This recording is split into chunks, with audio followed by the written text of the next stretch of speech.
Dans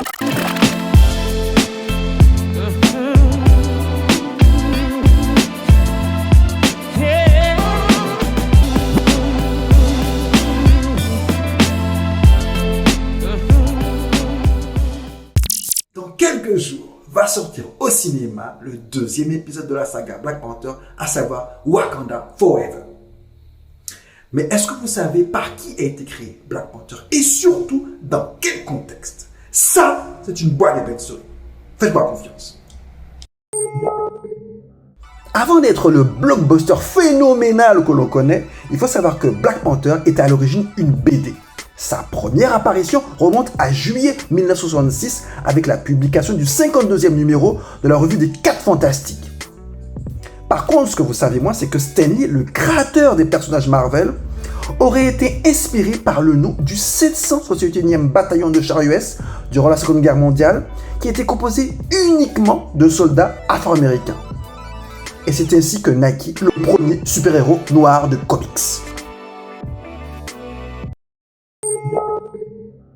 Black Panther n'est pas un personnage Marvel comme les autres. Stan Lee a créé ce personnage afin de conquérir le public afro-américain au moment même où le mouvement des droits civiques est en plein désarroi.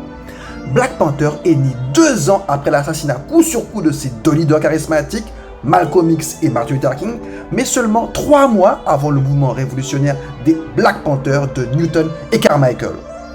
D'ailleurs, à ce titre, cela a créé une confusion auprès du grand public. Il a été décidé de renommer donc le personnage Black Leopard avant que les créateurs ne reviennent au nom initial de Black Panther.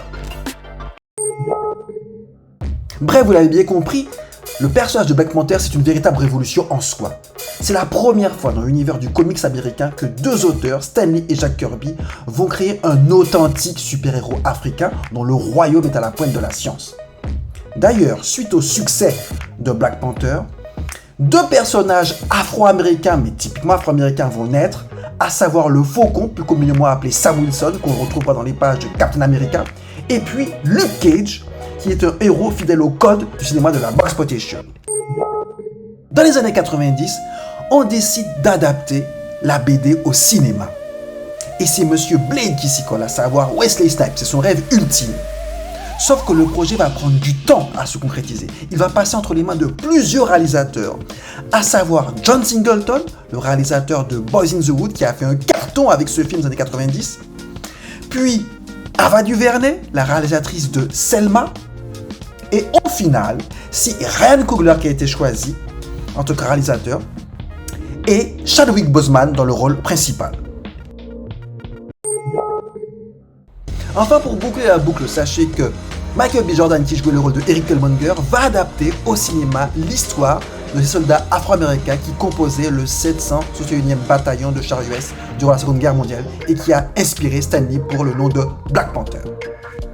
Voilà les amis, c'était la story de Black Panther. Mais avant de vous quitter, avant d'aller voir le 2e épisode qui va sortir dans quelques jours, quel acteur pour vous incarnerait mieux Black Panther, à savoir Mahershala Ali, John Boyega ou encore Omar Sy?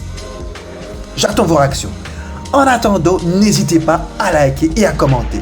On se retrouve pour une prochaine vidéo pour une autre boîte de story. Ciao ciao.